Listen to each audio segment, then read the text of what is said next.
नमस्कार। खबर प्रधान देख रहे सभी दर्शकों का बहुत बहुत स्वागत है और मैं हूं आपके साथ संगीता श्रीवास्तव।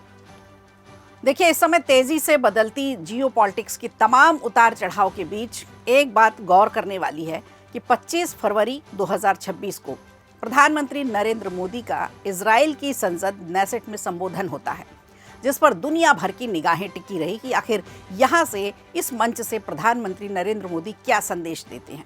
सबसे बड़ी बात, भारत की विदेश नीति में बड़ा बदलाव दिखाई दिया। कई सालों की एक ही तरह की नीतियों से हटकर प्रधानमंत्री का संदेश अलग था। इस मंच से मोदी ने हमास को स्पष्ट रूप से आतंकवादी संगठन घोषित कर दिया और अक्टूबर 2023 के हमलों की बर्बर कहकर निंदा भी की। इसके साथ ही भारत की उस पुरानी नीति से पूरी तरह से किनारा कर लिया, जिसमें भारत यानी हम लोग मध्य पूर्व के संकटों पर अक्सर एक खामोशी बनाए रहते थे, एक दूरी बनाए रहते थे। इजराइल के पक्ष में खड़े होने का ये फैसला कुछ और देशों को नाराज करने जैसा है, लेकिन आतंकवाद से भारत खुद जूझ रहा है, उसे सारी चीजें पता हैं, इसलिए इससे कोई समझौता भारत नहीं करेगा। ये महज एक बयान नहीं था, बल्कि ये उस नए भारत की दुनिया को सीधा संदेश था जो अब रणनीतिक तौर पर बेहद मजबूत हो चुका है। भारत और इजराइल जैसी मध्यम शक्तियां अब केवल महाशक्तियों के पीछे चलने वाली ताकतें नहीं रही, बल्कि वो खुद अपनी शर्तों पर अपने सुरक्षा केंद्र बना सकती हैं, खड़े कर सकती हैं। ये गठबंधन अमेरिका की बदलती प्राथमिकताओं या चीन के आर्थिक दबाव से मुक्त होकर शक्ति के एक नए विकेंद्रीकरण ध्रुव की तरफ बढ़ रहा है। देखा जाए तो ये बदलाव अचानक तो नहीं आया, बल्कि एक सोची समझी कूटनीति, एक सोची समझी रणनीति का हिस्सा है, जिसकी तैयारी लंबे समय से की जा रही थी।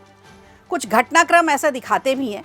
दिसंबर 2025 में ओमान और जॉर्डन के साथ समुद्री सुरक्षा पर बातचीत और जनवरी 2026 में संयुक्त अरब अमीरात के राष्ट्रपति की भारत यात्रा इस बात का प्रमाण है कि नई दिल्ली का इजराइल के साथ बढ़ता जुड़ाव किसी अन्य अरब मित्र देश की कीमत पर नहीं है। संबंध उनसे भी गहरे हैं, लेकिन ज्यादा गहरे इजराइल से हैं। ये सीधा संदेश प्रधानमंत्री ने दिया। भारत आज इस क्षेत्र में एक ऐसा निष्पक्ष और भरोसेमंद खिलाड़ी बन चुका है, जिसे पश्चिम एशिया के सभी प्रमुख देश स्थिरता का केंद्र मान चुके हैं। राजनीतिक रूप से देखा जाए तो इजराइल के साथ ये साझेदारी भारत के लिए एक अनिवार्य रक्षा कवच की तरह है। भारत के लिए अपनी सीमाओं को और भी मजबूत बनाना और भी अभेद बनाना जरूरी हो चुका है। सितंबर 2025 में सऊदी अरब और पाकिस्तान की सामरिक रक्षा समझौता हुआ, फिर चीन के सहयोग से पाकिस्तान की हवाई क्षमताओं को बढ़ाया गया। अब इसके जवाब में इजराइल के साथ आयरन डोम और अत्याधुनिक आयरन बीम लेजर सिस्टम का समझौता भारत ने किया। इसने भारत को और भी ज्यादा मजबूत कर दिया, भारत की तकनीक को और भी ज्यादा मजबूत करने में मदद की।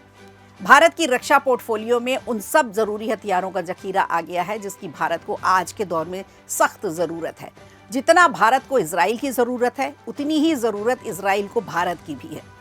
इजराइल के लिए भी भारत के साथ किसी वरदान से कम नहीं।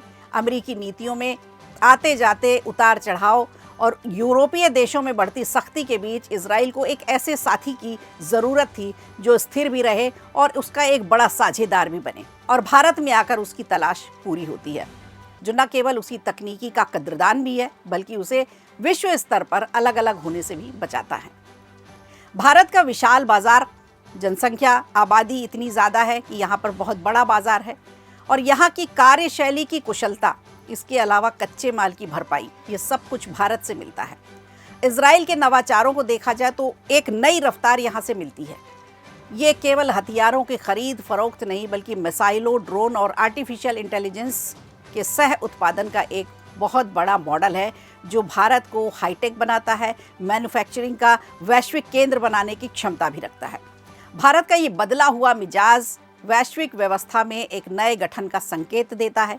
अब दुनिया पुराने वैचारिक गुटों में नहीं, बल्कि छोटे छोटे गठबंधनों के दौर में प्रवेश कर चुकी है।